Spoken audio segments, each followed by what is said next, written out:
हमारा प्रकाशित वाक्य का जैसा अध्ययन जारी है, और उसकी हम टॉपिकल जो हम जब एक्सप्लेनेटरी या वर्ड्स बाय वर्ड्स या जब एक एक शब्द के अनुसार अध्ययन करेंगे, तो उसके पहले जो कुछ महत्वपूर्ण विषय हैं उसको मैं क्रमवार आपके समीप लेकर के आ रहा हूँ। और आज एक और महत्वपूर्ण चीज है, वो है 12 पत्थर, जो इज़राइल के गोत्र के 12 पत्थर थे।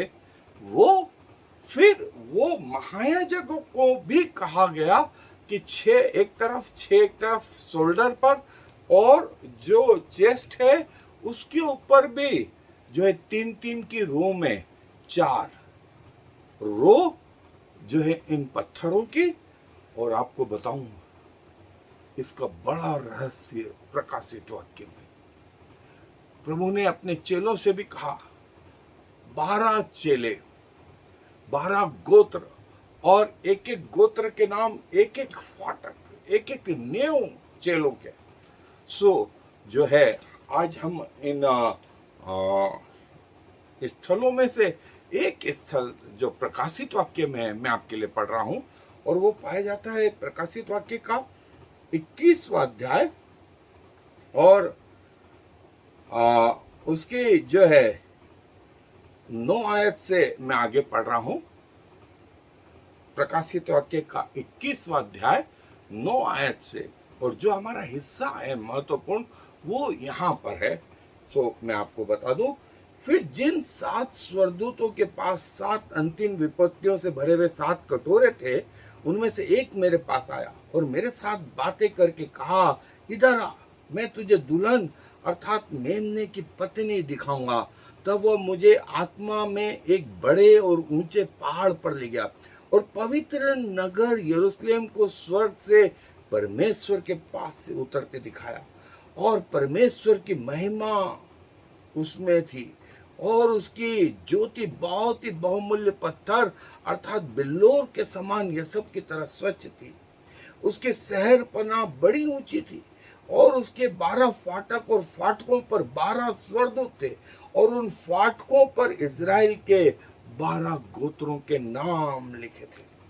पूर्व की ओर 3 फाटक, उत्तर की ओर 3 फाटक, दक्षिण की ओर 3 फाटक, और पश्चिम की ओर 3 फाटक थे।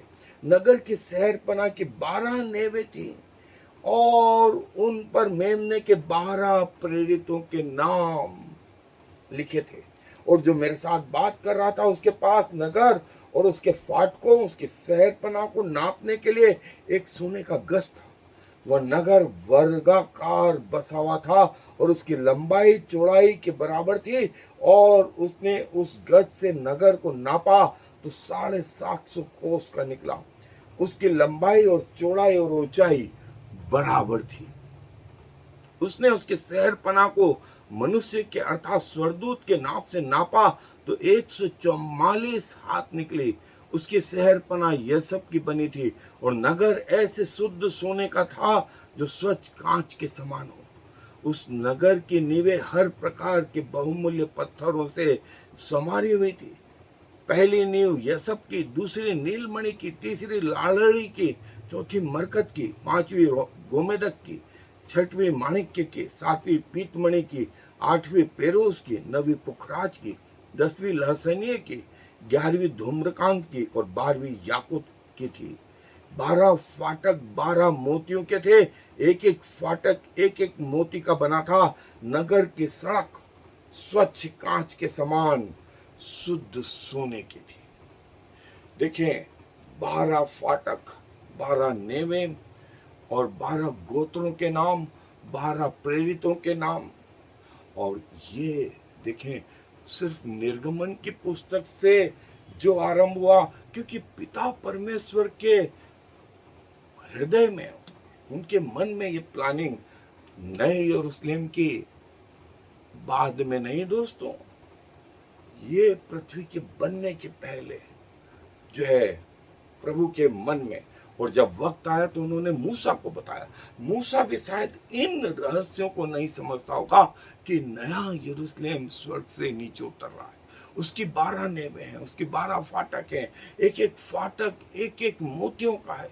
12 नेवे पर 12 गोत्रों के 12 चेलों के नाम लिखे हैं। और अलग अलग जो है हर गोत्र का पत्थर अलग। और जो महायाजक था उसको कहा कि वो पत्थर पहनना।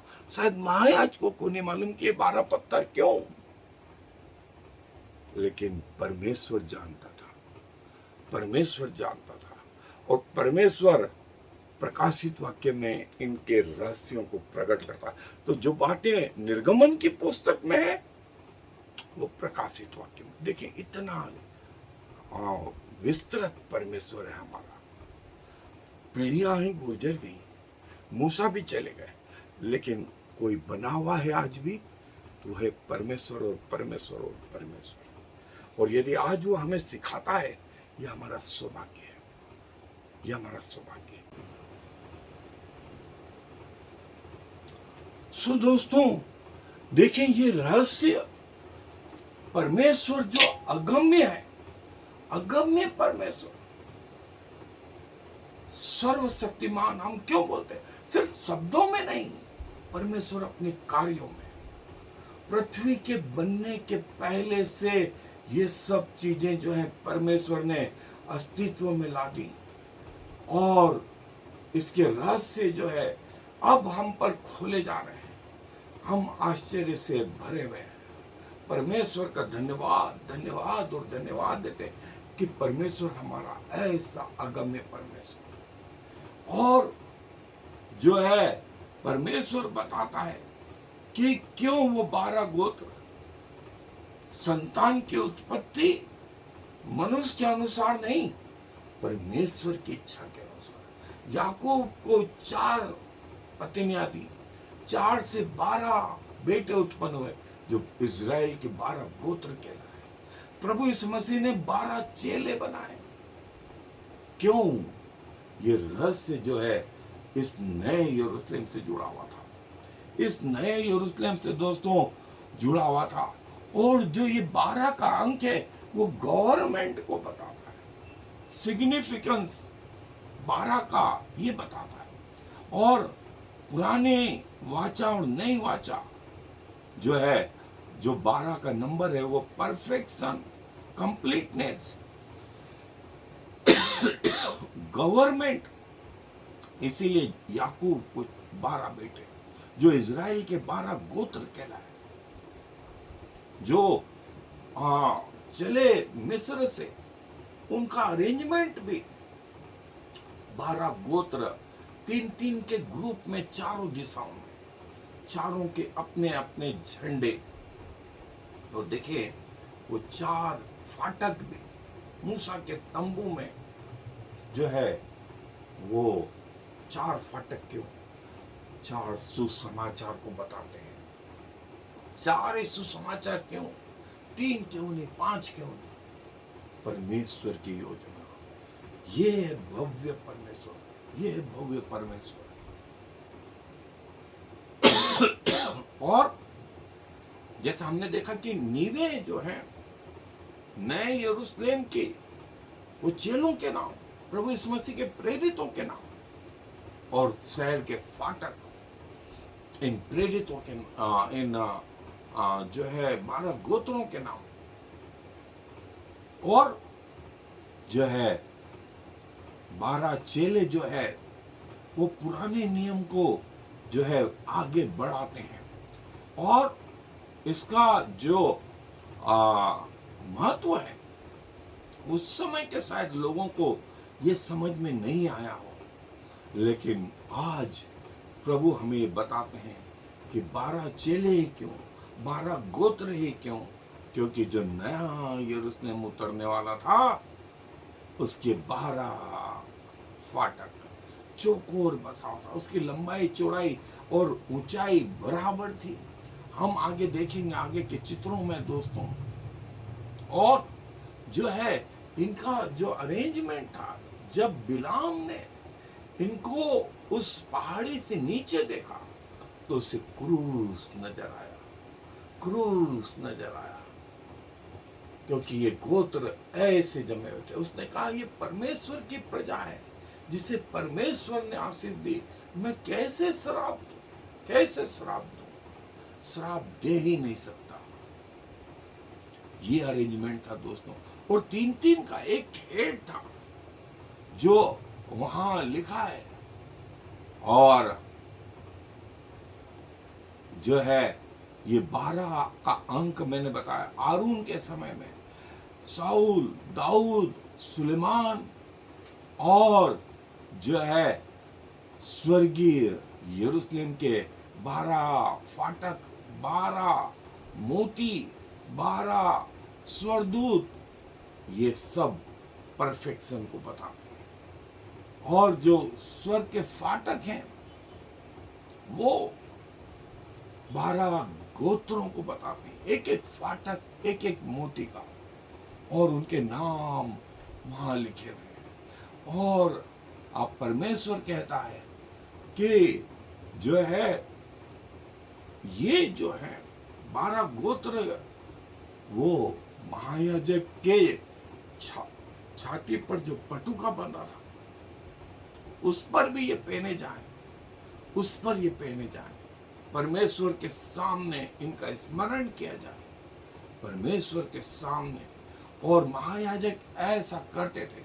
और यही दर्शन की बात जो है वो यहेजकेल नबी को प्रभु ने बताई है। यहेजकेल नबी को जो है प्रभु ने बताई। और उत्तर की तरफ 450 फलांग लंबा, और उन पर जो है इज़राइल के गोत्र के नाम। 3 फाटक जो है उत्तर की ओर, रूबेन, यहूदा और लेवी। और जो पूर्व की ओर था उसकी लंबाई 450 जो है फलांग लंबा, उसमें 3 गेट। और वो यूसुफ, बेंजामिन और दान। और जो दक्षिण की ओर था उसकी लंबाई 450 फलांग। और जो गेट थे वो सिमोन और इस्साकार और जबूलून के। और जो पश्चिम की ओर गेट था उसकी लंबाई भी 4500 फलांग। और वो गेट आसेर, नप्ताली और गाद का। और देखें जो पूरा वो था क्षेत्रफल 18,000 फलांग का था। और परमेश्वर की उपस्थिति उसमें। यहेजकेल नबी की पुस्तक 48वां अध्याय 30 से 35 आयत में यहेजकेल को ये दर्शन बताया। और जो है यहेजकेल ने भी कहा कि जैसे पूरा पश्चिम उत्तर दक्षिण होती है वैसे इनके फाटक होंगे। और यूहन्ना भी वो बताता है कि हर गेट पर जो है एक एक गोत्र का नाम और 12 नेवे, और 12 नेवों पर 12 प्रेरितों के नाम। और जो है देखिए ये है परमेश्वर। और जो है जैसा मैंने बताया कि जब ये लोग मिस्र से निकले, इजरायली लोग कनान की ओर, सो परमेश्वर ने मूसा को जो है इस तंबू के विषय में जो है ये कहा कि ये जो जगह इसमें मैं निवास करा करूंगा। और जैसा तेरे को बताया गया है वैसा बनाना।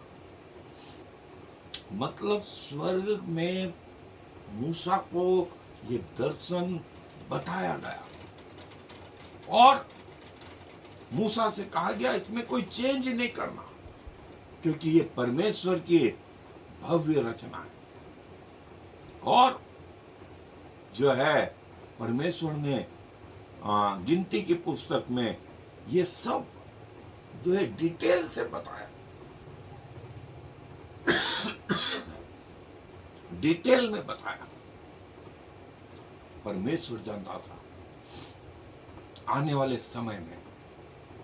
और मूसा के तंबू से यहेजकेल और यहेजकेल से प्रकाशित वाक्य जो है ये 12 गोत्र पवित्र और गवर्नमेंट को बताते हैं। फिर 12 प्रभु यीशु मसीह के चेले, और हमने देखा 12 स्वरदूत, 12 मोती, और ये सब प्रभु को बताते हैं। और 12 क्यों? जैसे मैंने आपको बार बार बताया कि 12 मतलब जो है सब मिलाकर के कंप्लीट 3 को 4 से गुणा करा, क्योंकि ये 3-3 के ग्रुप में चारों दिशाओं में 12 गोत्र थे। कंप्लीटनेस को, परफेक्शन को, और 3 बार ये 4-4 most significance precious component of God creation, ये त्रिएकता को बताते हैं, ये त्रिएकता को बताते हैं। और 3 जो है यदि आप ऊपर से नीचे देखें, 3-3 के लड़ में 4 लड़ें थी, और त्रिएकता का प्रतीक थी, त्रिएकता का प्रतीक थी। और परमेश्वर इनको जो है इनके मध्य में, और क्यों वो मोती जो है, आपको मालूम है कि ये मोती जो है पृथ्वी पर जो है बड़ा बहुमूल्य मूल्यवान जो होता ज्वेलरी में यूज करते हैं। लेकिन ये बनता कैसे? ये बनता है सीप से। सीप के चोट से, सीप को चोट पहुंचाई जाती है, उसके अंदर वो जो जीव है वो चोट से बचने के लिए अपने अंदर एक पदार्थ का स्त्राव करता है, सिक्रेशन करता है, और ये पदार्थ इकट्ठा होकर के जिस चीज को बनाता है उसको बोलते हैं मोती। यहां से शुरू हुआ, और हमारा प्रभु यीशु मसीह हमारे लिए मोती, मोती, और स्वर्ग का राज्य मोती के समान है। हमारे प्रभु ने कहा मोती के समान है, और इसको मोतियों के जैसा किसी ने जैसा पाया, सब कुछ बेच करके उसको मोल ले लिया। और मत्ती रचित सुसमाचार में भी प्रभु ने कहा कि इसके अलावा प्रभु ने कहा मोती जैसा सुसमाचार सुअरों के आगे मत डालो, सुअरों के आगे मत डालो। जो लोग इसको नहीं समझते उनके आगे मत डालो। और आप और मैं प्रभु के मोती हैं, प्रभु के मोती हैं। और जो प्रभु ने चोट खा करके जो सिक्रेशन जमा किया, वो सिक्रेशन कोई और नहीं, वो मोती के रूप में। और आज मसीह लोग जो इस अवस्था से गुजरते हैं, तकलीफों से गुजरते हैं, प्रार्थनाओं का सिक्रेशन, बहुत सारे बलिदानों का सिक्रेशन उनके चारों ओर निकल के जिस चीज को जन्म देता है वो मोती है दोस्तों, वो मोती है। और देखें, याजक को कहा गया था कि ये देखें अलग अलग कलर और अलग अलग गोत्र का एक मोती, ऐसे 3 ग्रुप में ये पिता, पुत्र और पवित्र आत्मा को प्रकट करते हैं। और ये चीज जो है ये उस तंबू के चारों ओर, तंबू के चारों ओर, और जो है महायाजक ये अपनी छाती पर इन 12 मोतियों को जो है पहनता है।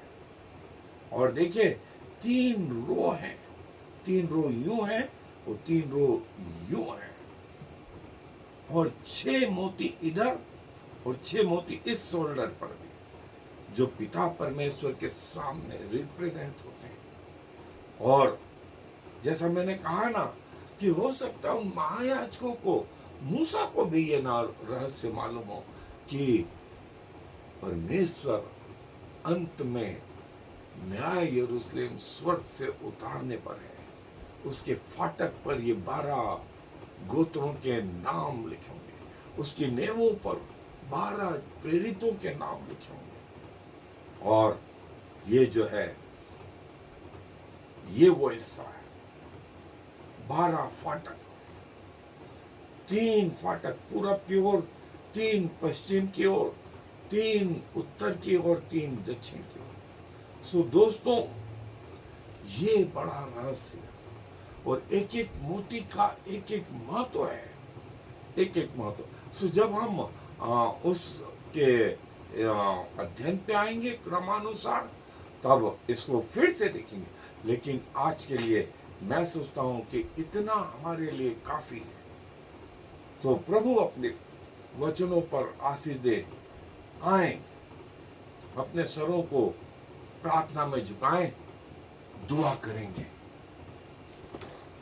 प्रभु जी, धन्यवाद, धन्यवाद और धन्यवाद आपके भव्यता के लिए, आपके इतना महान होने के लिए प्रभु, हमारी समझ के बाहर प्रभु। जो बातें आपने पृथ्वी के आरंभ से डिसाइड कर ली, वो अब आप अपने दासों पर प्रकट करिया चाहते हैं।